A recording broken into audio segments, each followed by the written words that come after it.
تمیز مارکیٹ میں کیا ہوتی جا رہی ہے؟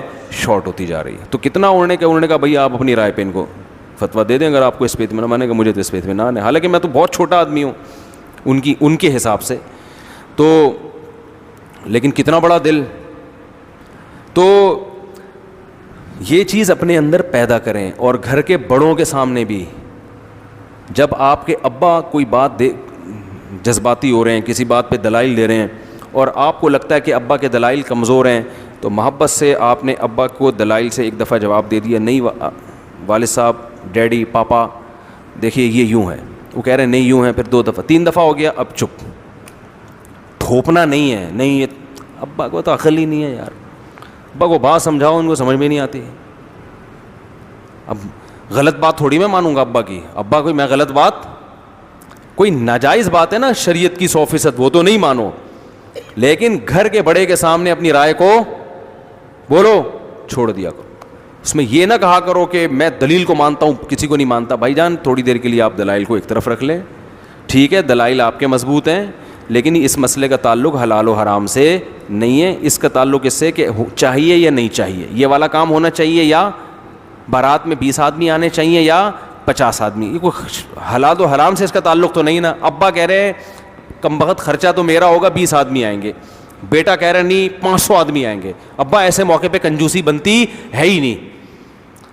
لوگ کیا کہیں گے ہمیں, بھائی چھوڑ دو یار, پہلے ابا کو راضی کرو, لوگوں کو ایک طرف رکھو. تو گھر کے بڑے کے سامنے, ماں کے سامنے, باپ کے سامنے, اسی طرح عورت اپنے شوہر کے سامنے اپنی رائے کو چھوڑ دے نا, تو شوہر کا دل بہت بڑا ہو جاتا ہے.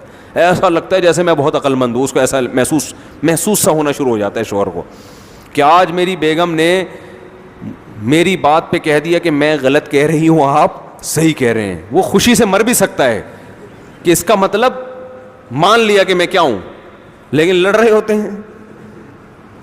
ہیں. تو اور آپ بھی بیگم کو کہہ دیا کریں تم صحیح ہو.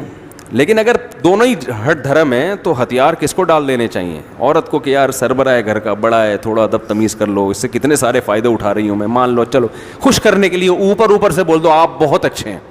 دل تو نہیں چاہ رہا بولنے کا, لیکن آپ بول دو میں اس وقت جو چیز کی سب سے زیادہ کمی محسوس کر رہا ہوں گھروں کے اندر, بڑوں کا ادب اور تمیز. خط میٹ کا جواب کس سے دیا جا رہا ہے؟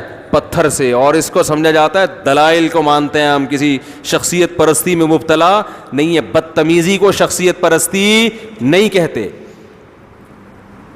بدتمیزی کو شخصیت پرستی نہیں کہتے. کسی عالم کی بات آئے اور فوراً اس کی بات پہ رد کر دینا کہ یہ دلیل کے خلاف ہے, میں نہیں مانتا. اگر واقعی دلیل کے خلاف ہے تو اس طریقے سے رد مت کرو, اس طریقے سے رد مت کرو. آپ بولو کہ بھائی ہو سکتا ہے ان کے پاس کوئی دلیل ہو, لیکن ہمیں بظاہر یہ والی دلیل صحیح معلوم ہوتی ہے, اور وہ بھی غلط نہیں ہے, ہو سکتا ہے ان کے نظر میں یہ مفہوم ہو. حضرت مولانا شریف تھانوی رحمۃ اللہ علیہ پر کسی نے کفر کا فتویٰ لگا دیا, تو کسی نے کہا حضرت وہ اتنے بڑے عالم ہیں, آپ پہ کفر کا فتویٰ لگا دیا. انہوں نے کہا کہ بھائی وہ میری بات کا انہوں نے یہ مفہوم لیا ہوگا, اور یہ والا مفہوم تو کفریہ ہی بنتا ہے. تو ان میں چونکہ اس طرح کے الفاظ مجھے پورے یاد بھی نہیں, چونکہ غیرت حمیت ان میں کفر کے معاملے میں بہت زیادہ ہے, تو وہ ذرا جذباتی ہو گئے. کیسی اچھی مجھے پورے الفاظ ان کے یاد نہیں ہیں, لیکن انہوں نے اس کی بھی کیا کر لی, تعویل کر لی. تو پازیٹیو سوچ پیدا کرنے کے لیے بڑا قربانی دینی پڑتی ہے, لیکن ایک دفعہ جب پیدا ہو گئی خدا کی قسم زندگی کا مزہ آ جاتا ہے. ایسے آدمی سے کہ منہ سے پھول جھڑتے ہیں, خیریں پھیلتی ہیں. تو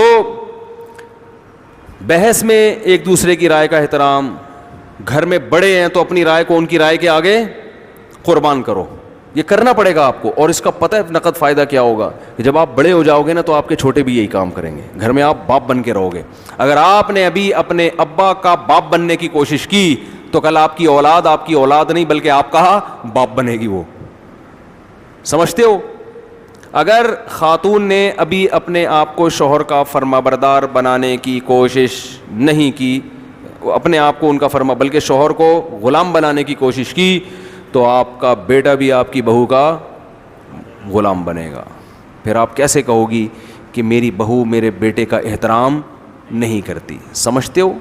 تو یہ مارکیٹ میں یہ ہو رہا ہے, تمیز, احترام, علماء کا احترام کرو. ان کے سب باز کر رہے ہو تو بھائی اپنی رائے کو ان کی رائے کے آگے چھوڑ دیا کرو. ایک دفعہ کیا ہوا, ہمارے ایک استاذ تھے, انہوں نے ایک مسئلہ بتایا اور اس پہ دلائل بھی دیے, تو فوراً کسی نے ایک بڑے بزرگ کا نام لیا کہ وہ تو اس کے خلاف کہتے ہیں. آپ نے دلائل کے انبار لگا دی, وہ تو اس کے خلاف کہتے ہیں. اب یہ ایسے تھا کہ ان کو غصہ آتا اور کہتے ہیں وہ غلط کہتے ہیں, ان کو کیا پتا. ایسے موقع پہ انسان کے منہ سے یہ نکل جاتا ہے. لیکن میں نے دیکھا میرے ان استاد کو غصہ آیا, انہوں نے کہا میں دلائل پہ دلائل دے رہا ہوں, ایسے موقع پہ نام لے کے یہ کہہ دینا کہ وہ تو اس کے خلاف کہتے ہیں, اس کا مطلب آپ میرے زبان سے ان کی توہین نکلوانا چاہتے ہو. یہ بول دو کہ بھی بعض حضرات تو یوں کہتے ہیں, کیونکہ اتنے جذبات میں دلائل کے انبار لگا رہا ہوں اور آپ نے فوراً اس بزرگ کا نام لے کے بول دیا کہ وہ تو یوں کہتے ہیں. تو ایسے موقع پہ انسان جذبات میں کہہ دیتا ہے وہ بزرگ کیا ہیں, غلط ہیں, حالانکہ وہ ان کے بھی استاد تھے اور بڑے نیک ہیں. تو کہا مبہم رکھ کے بات ایسے موقع پہ کیا کرنا چاہیے, مبہم بات کرنی چاہیے کہ بعض حضرات یہ کہتے ہیں, تو بعض کو تو لگاؤ, بعض میں تو کوئی بھی ہو سکتا ہے نا. تو یہ تمیزیں نہ گھر میں سکھائی جا رہی ہیں, تمیز سے ہے ہی نہیں, بولتے اتنا چیختے ہیں, گھر میں کوئی آرام سے بات نہیں کرتا یار, جب بولے گا چیخ کے بات کرے گا, ایسے. کوئی باپ گھر میں چیخ کے بات کر رہا ہوتا ہے, وہ کہتے ہیں میری اولاد چیختی ہے. بھائی آپ کی اولاد اس لیے چیختی ہے کہ آپ گھر میں بیگم پہ صبح و شام چیختے رہتے ہیں. آپ بچوں کو جتنا بھی سکھائیں نا کہ آہستہ آہستہ آہستہ, لیکن جب آپ کو غصہ ہوتا ہے تو آپ دو پھول اچھلتے ہیں, تو بچے آہستہ نہیں بولیں گے. تو یہ تو قرآن کا حکم ہے, ان انکر الاصوات لصوت الحمیر.